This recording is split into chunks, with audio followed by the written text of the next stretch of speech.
السلام علیکم ورحمۃ اللہ۔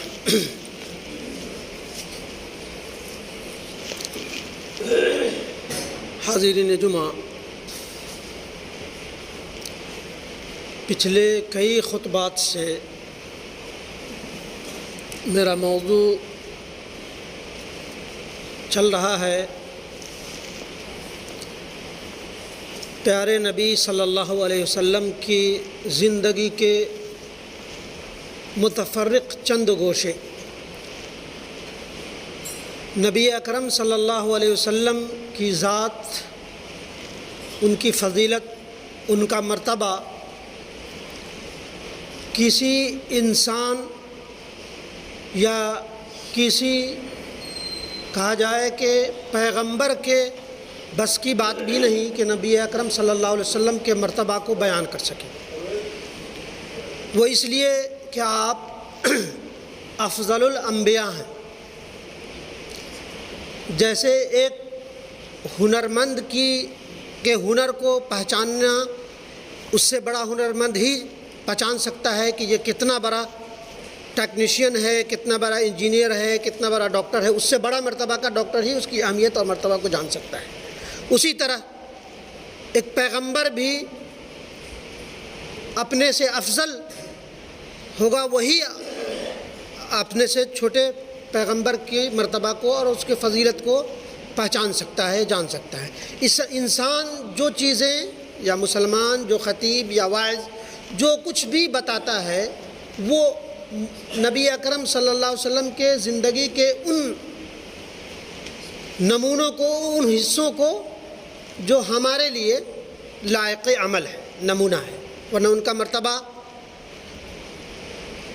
ہمارے بس کی بات نہیں کہ بیان کیا جا سکے۔ حاضرین، نبی اکرم صلی اللہ علیہ وسلم انسانی اعتبار سے ایک مکمل ترین، بتایا جا چکا، ایک واعظ کی حیثیت سے، ایک خطیب کے حیثیت سے، ایک حکمراں کی حیثیت سے، ایک باپ کی حیثیت سے، ایک شوہر کی حیثیت سے، ایک قائد کی حیثیت سے، یا ایک سپہ سالار کی حیثیت سے، تمام حیثیت سے آپ صلی اللہ علیہ وسلم ایک مکمل ترین انسان تھے، آدمی تھے، پیغمبر تھے۔ حاضرین، نبی اکرم صلی اللہ علیہ وسلم کا جو طریقہ تھا، جو پیغمبرانہ طریقہ تھا، وہ بھی ایک اچھوتا تھا۔ وہی وجہ تھی نبی اکرم صلی اللہ علیہ وسلم کا کہ آپ صلی اللہ علیہ وسلم نے خود برت کر کے دکھایا اور لوگ دیکھتے گئے، جوک در جوک آپ کی طرف آتے گئے۔ حاضرین، نبی اکرم صلی اللہ علیہ وسلم کی بعثت 610 عیسوی میں ہوئی، اور پہلی وحی جب ہوئی، اقرأ بسم ربک الذی خلق، خلق الانسان من علق، اقرأ وربک الاکرم الذی علم بالقلم، علم الانسان ما لم یعلم، کہ پڑھا اپنے رب کے نام سے جس نے پیدا کیا، جس نے انسان کو خون کے لوترے سے پیدا کیا۔ پڑھتا رہ، تیرا رب بڑے کرم والا ہے جس نے انسان کو وہ سکھایا جسے وہ نہیں جانتا تھا۔ بیسک چیز، تعلیم، علم، کھوج، شودھ اور ریسرچ۔ خلق الانسان، انسان کی تخلیق پہ غور کر اور وہ چیزیں تلاش کر جسے تو نہیں جانتا تھا، جس نے اللہ تبارک و تعالیٰ نے کنجی دی۔ اور حاضرین، یہ وحی نازل ہوئی اس وقت آپ صلی اللہ علیہ وسلم پوری دنیا میں تنے تنہا مومن اور مسلمان تھے، اور آپ جب 622 میں ہجرت کر کے مکہ سے مدینہ گئے تو وہاں چھوٹے سے حصے پر اسلامی مملکت کا قیام کیا، چھوٹے سے حصے پر۔ وہ اس لیے کہ تمام مدینہ پر بھی یہودیوں کا، اور جو اس وقت تک اسلام نہیں لائے تھے، ان مشرکین کا قبضہ تھا۔ تو چھوٹے سے حصے سے شروع کیا، پھر اس کے 11 سال بعد جب آپ کی موت ہوئی، آپ کی وفات ہوئی، تو اسلامی مملکت تقریباً 10 لاکھ مربع میل پہ پہنچ چکا تھا، یعنی پورے عرب اور جنوبی فلسطین میں پھیل چکا تھا، صرف 11 سال۔ آج کل انقلاب لانے کے تقریباً کم و بیش 100 سالوں سے کوششیں ہیں، لیکن ابھی کہیں بھی خون خرابہ کے باوجود کوئی بھی انقلاب کے صوتے نظر نہیں آ رہے۔ نبی اکرم صلی اللہ علیہ وسلم کے بارے میں بتاتا تھا کہ 1806 لوگوں کی جانیں گئیں، جن میں 800 مسلمان، بقیہ مشرکین، اور انقلاب مکمل ہو گیا۔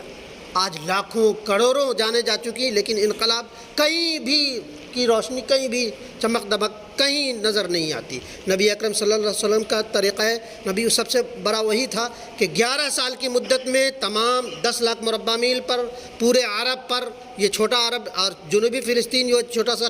ٹکڑا نہیں بلکہ پورا خطہ پر پھیل، اس کے بعد 100 برس کی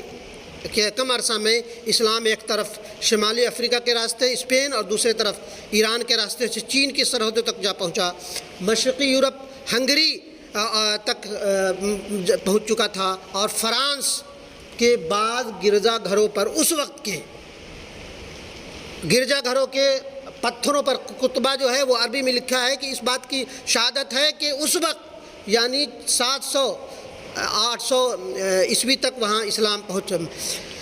آج بھی عربی عبارتیں ہیں جو 8ویں صدی عیسوی کی کہ اسلام کی گواہی دیتی ہے۔ حاضرین، یہ جب فرانس کے جنوبی علاقہ اس وقت خلیفہ دمشق کا یورپی صوبہ بن چکا تھا، فرانس میں دمشق کے خلیفہ کا صوبہ بن چکا تھا، یہ سب پیغمبر نبوی کا کارنامہ تھا کہ عرب کے اونٹ کے چرواہے کے مقام سے اٹھا کر صرف 200 برس میں بحیثیت ایسا انسان بنا دیا کہ وہ دنیا کے امام بن گئے۔ ایران، روم اور مصر کی جو وہ ایک اپنی ایک تمدن تھا، علمی مرکز تھا، اس سے صرف 200 سال میں بغداد علمی، فکری اور تمدنی مرکز بن چکا تھا 800 عیسوی میں۔ یہ شاندار کامیابی ایک انتہائی ایک سادے سے پروگرام کے مطابق ہوا۔ آج کل لوگ بڑی بڑی باتیں کرتے ہیں، یہ ہو جائے گا، ایسے کریں گے، ویسے کریں گے، یہ ہوا وہ ہوا، لیکن وہ جو پروگرام ہوا، جو وہ انقلاب آیا، وہ ایک چھوٹے سے سادے سے قرآنی نسخے کے مطابق وہ یہ ہے قرآن کے لفظ میں کہ یا ایھا المدثر قم فانذر وربک فکبر وثیابک فطہر والرجز فاہجر ولا تمنن تستکبر ولربک فاصبر،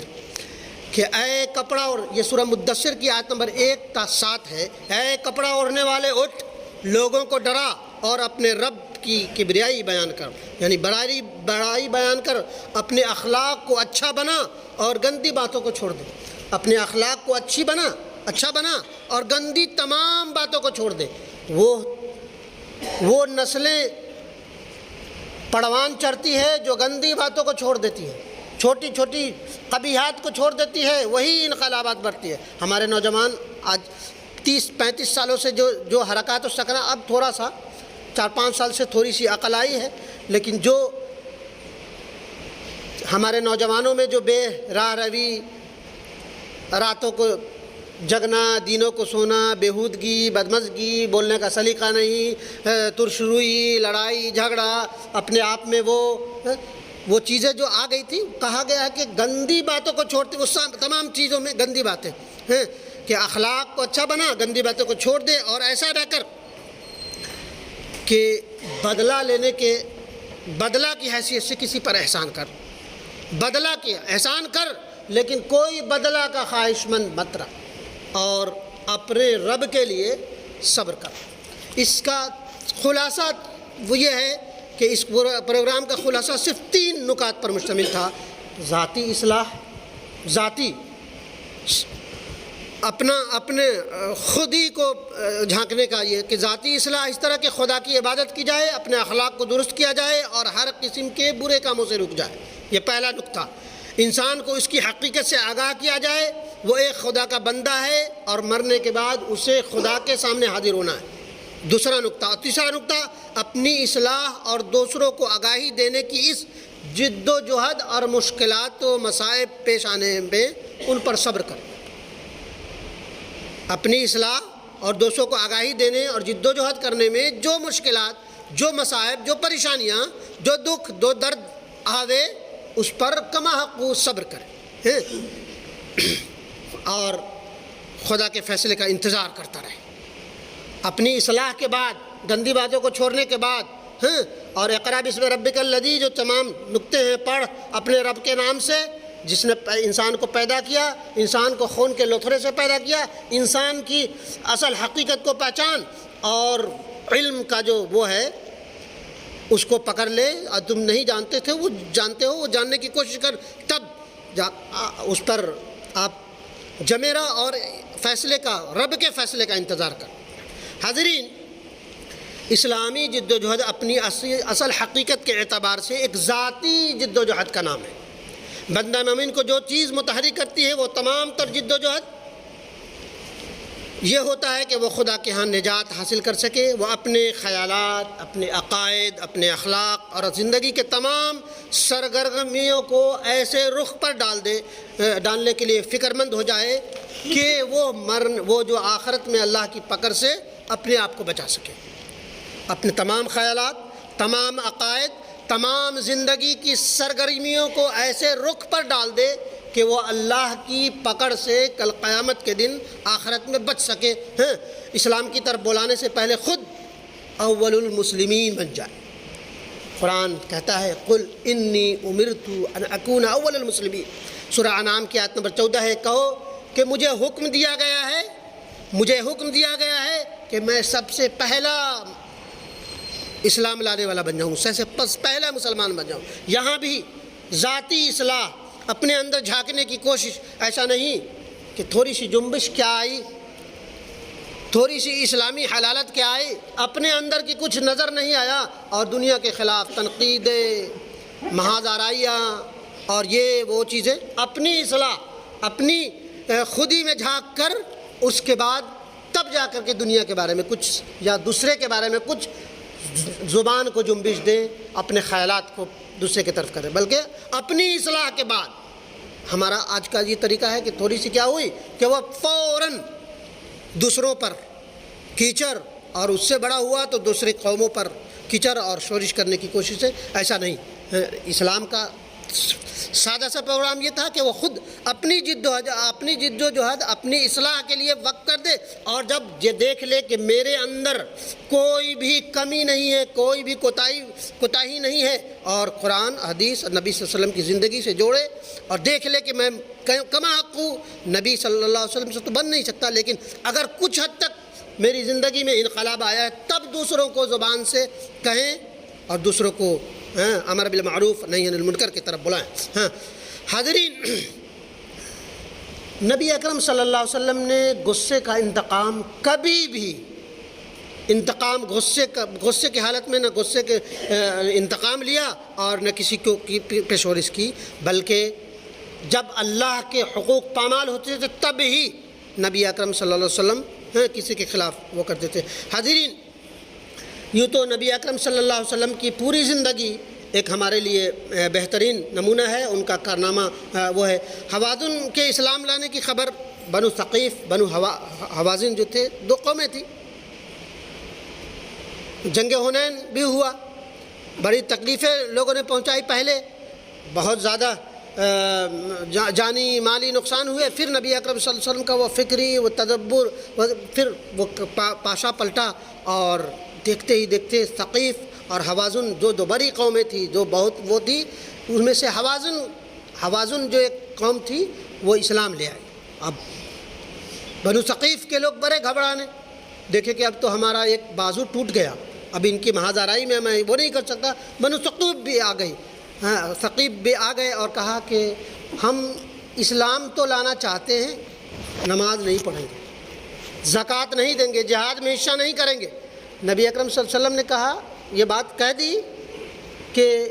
اس دین میں کوئی خیر نہیں جس میں سجدہ اور رکوع نہیں. کہا کہ آ جاؤ. سبوں نے اسلام قبول کیا، اور دیکھتے ہی دیکھتے بنو حوازن کے اور بنو ثقیف کے لوگوں نے جہاد میں بھی حصہ لیا، زکوٰۃ بھی دی، نماز بھی پڑھی، ساری چیزیں ہو گئی. نبی اکرم صلی اللہ علیہ وسلم کا طریقہ کار.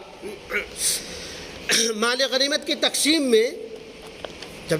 حنین میں اور اس میں آئی تو نبی اکرم صلی اللہ علیہ وسلم کا طریقہ کار، نبیانہ طریقہ یہ تھا کہ آپ نے نیو مسلموں کو زیادہ تر مال غنیمت میں سے حصہ دیا.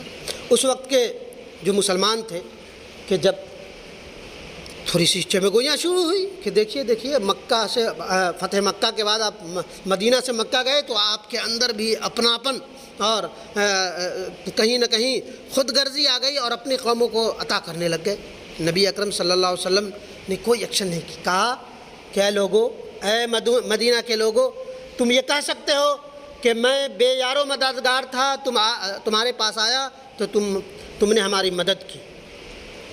ہمارا دشمن تھا تو ہماری دوستی کی، تم نے اپنے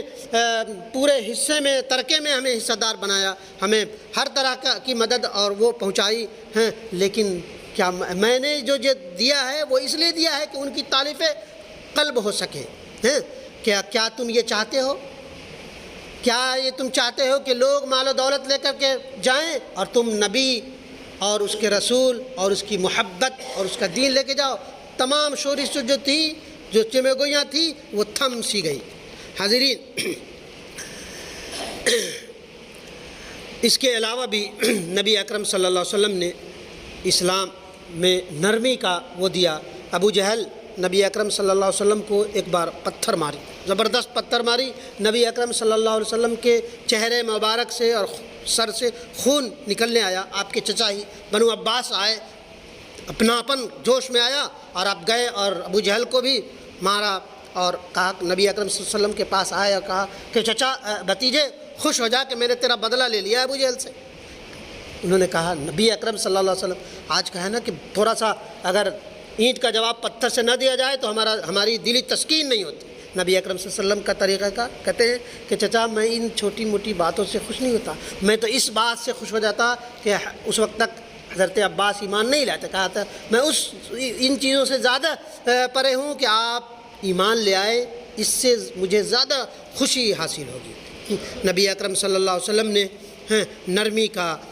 محبت کا، الفت کا جو سبق دیا وہ اپنی جگہ۔ نبی اکرم صلی اللہ علیہ وسلم نے خیبر کے موقع سے حضرت علی کو جو علم دے کر کے بھیجا تو بڑی واز کی، نصیحت کی اور فرمایا کہ نرمی کے ساتھ جاؤ، ان کے میدان میں پہنچ جاؤ تو ان کو اسلام کی دعوت دو، ہاں، اور ان سے کبھی بھی طاقت کی وہ نہیں کرنا، ہاں، اور اس کے خدا کی قسم ان کو اسلام کی دعوت دو، اخلاق، کردار اور جو تمہارے اطوار ہیں ان کو سکھاؤ، اور وہ آ جائیں۔ ان میں سے پورے خیبر میں سے ایک بھی اگر اسلام کی دعوت سے متاثر ہو کر اسلام میں آ جاتا ہے تو دنیا کی تمام نعمتوں سے بڑھ کر تمہارا نعمت ہے، کہا کہ وہ سرخ اونٹ سے بھی زیادہ بہتر ہے کہ کبھی بھی نبی اکرم صلی اللہ علیہ وسلم نے یہ تمام انقلابات میں کبھی بھی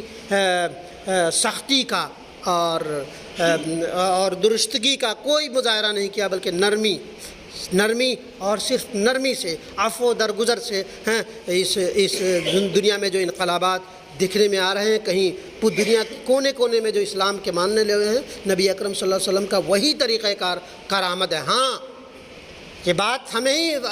یہ ہے کہ جہاں طاقت کی ضرورت پڑی، طاقت کی بھی آزمائشیں ہوئی، وہ اس لیے کہ طاقت کا استعمال اگر نہ ہو تو ظالم اور دندناتا پھرے، اور اگر طاقت ہے اور ظالم کی سرکوبی نہ کی جائے تو وہیں سے مظلوم کی کیا کہتے ہیں اس کے ساتھ ناانصافی ہوتی ہے۔ لہذا اللہ تبارک و تعالیٰ نے ہمیں اور آپ سب کو جو وہ دی ہے وہ نرمی کا، مساوات کا، درد کا، الفت کا، محبت کا پیغام ہے، اسے کما حق عام کیا جائے۔ اللہ تبارک و تعالیٰ ہمیں اور آپ سب کو کرنے سننے سے زیادہ عمل کی توفیق دے، آمین یا رب العالمین۔